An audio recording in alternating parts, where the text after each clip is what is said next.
Hey, it's your boy Bobby B's here. I want to talk about a subject that comes to mind, and that is Brayden's power. For a long time, we've kind of overlooked Brayden and his power, and the reason why is because he's mainly seemed like a person who's trying to learn things. He's a bit naive. He was a party guy, just trying to figure things out. But over season 2, he went through a lot, saw a lot, and seen a lot. And now here in season 3, he pretty much says, yes, I am the drug dealing son. He's saying that openly. But see, the thing is about Brayden is that Brayden is very smart as well. And they're showing that he's just as much as important as Tariq is to the organization. For a long time, it felt as though Tariq was the only one who knew much because Tariq had street experience. But with Brayden being around and Brayden being around Tariq and then Brayden being around Kane, he learned a lot. So when it comes down to it, Brayden saw a situation where they could get the market out there on Wall Street, and he wanted Tariq to come into it. Tariq didn't want nothing to do with it because he felt as though it would be trouble, even telling Brayden that, hey, it's different from me than it is for you. It's different from me and Effie than it is for you. As we all know, we're talking about privilege, right? In terms of that privilege. But when it comes down to it, Brayden was trying to get Tariq there because he knew things could get better.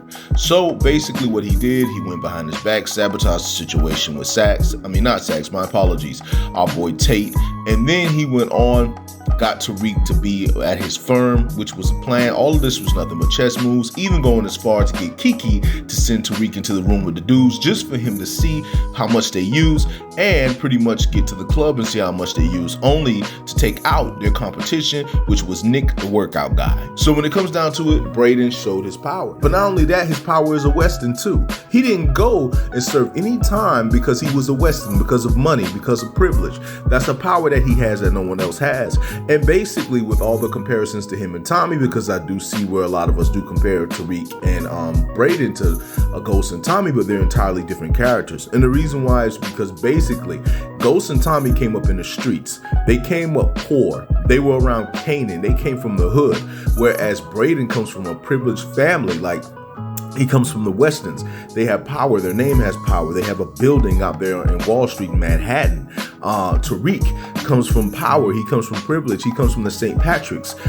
His father was the biggest drug dealer in New York and also became a politician. That is power. That is a lot of money. And with Ghost being gone, there's a form of legacy there where Ghost has left him money for him to get, should he get his college classes and get the points. So when it comes down to it, both of them come from privilege, so they're entirely different characters. I've seen you guys say that, well, Tariq is just a recreation of Ghost. It's like a retelling of Ghost's story. And hey, I respect your opinion. Don't ever get that twisted. It's just really, at the end of the day, it's an entirely different story. Because if you ever want to look at Ghost's come up, you got to look at Raising Canaan, because that's the surroundings that Ghost came up around. Ghost was not a kid going to college and Spelman and all them when he was around Canaan and Tommy. Tommy was not coming from a rich family like the Westerns when they were coming up.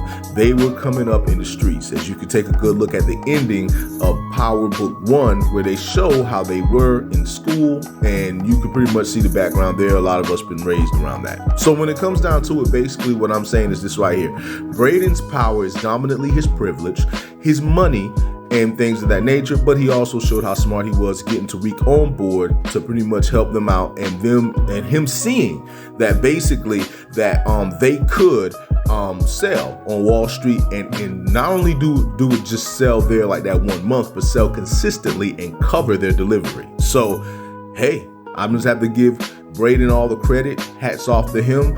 Loving this and can't wait to see what's gonna happen. But that's pretty much all I got to say about that. I just want to say that it is your boy Bobby B's here.